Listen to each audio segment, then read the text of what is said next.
ನಾವು ಸಣ್ಣವರಿದ್ದಾಗ ನೋಡಿದ್ದೀವಿ ಭಾಳ ಈ ದೇಶದ ಮುತ್ಸದ್ದಿ ರಾಜಕಾರಣಿಗಳು. We can consider me is very pioneer leader in this country.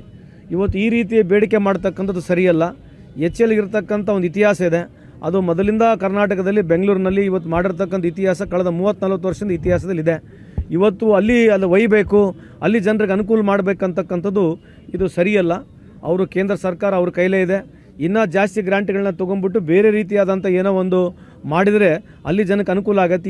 ಇಲ್ಲಿದ್ದ ಇರ್ತಕ್ಕಂಥ ಎಸ್ಟಾಬ್ಲಿಷ್ಮೆಂಟ್ನ ತೊಗೊಂಡೋಗಿ ಅಲ್ಲಿ ಮಾಡ್ತಕ್ಕಂಥದ್ದು ಇದು ಸರಿಯಲ್ಲ. ಇದರ ಖಂಡನೆ ಅಂತ ಈ ಸಂದರ್ಭ ಕೇಳಿಕೆ ಮಾಹಿತಿ ಇಲ್ಲ. ಅದು ನೀವು ಮುಖ್ಯಮಂತ್ರಿಗಳಿಗೆ ಉಪಮುಖ್ಯಮಂತ್ರಿಗಳಿಗೆ ಕೇಳಬೇಕು. ಈಗ ಅವ್ರು ಯಾಕೆ ಉಚ್ಚಾಟನೆ ಮಾಡಿದರೆ ನೀವು ಅವ್ರನ್ನ ಕೇಳಿ. ನಾವು ವಿಶೇಷವಾಗಿ ಅವರೇನು ಉಚ್ಚಾಟನೆಯನ್ನು ಮಾಡಿದ್ದಾರೆ ಅವ್ರಿಗೆ ಬಿಟ್ಟಿರ್ತಕ್ಕಂಥದ್ದು. ಕಾಂಗ್ರೆಸ್ಸಿಗೆ ಬಂದರೆ ನಾವು ಮನಸ್ಪೂರ್ವಕವಾಗಿ ನಾವು ಸ್ವಾಗತ ಮಾಡ್ತೀವಿ ವೈಯಕ್ತಿಕವಾಗಿ.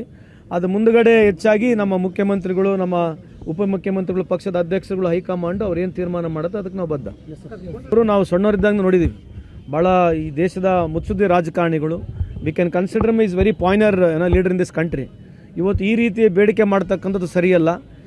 ಇರ್ತಕ್ಕಂಥ ಒಂದು ಇತಿಹಾಸ ಇದೆ. ಅದು ಮೊದಲಿಂದ ಕರ್ನಾಟಕದಲ್ಲಿ ಬೆಂಗಳೂರಿನಲ್ಲಿ ಇವತ್ತು ಮಾಡಿರ್ತಕ್ಕಂಥ ಇತಿಹಾಸ ಕಳೆದ 30-40 ವರ್ಷದ ಇತಿಹಾಸದಲ್ಲಿದೆ.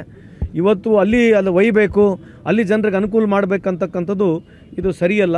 ಅವರು ಕೇಂದ್ರ ಸರ್ಕಾರ ಅವ್ರ ಕೈಲೇ ಇದೆ.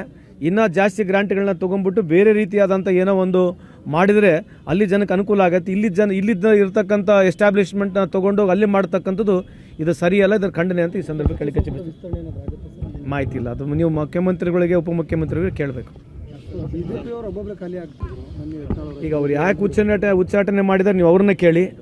ನಾವು ವಿಶೇಷವಾಗಿ ಅವರೇನು ಉಚ್ಚಾಟನೆಯನ್ನು ಮಾಡಿದ್ದಾರೆ ಅವ್ರಿಗೆ ಬಿಟ್ಟಿರ್ತಕ್ಕಂಥದ್ದು.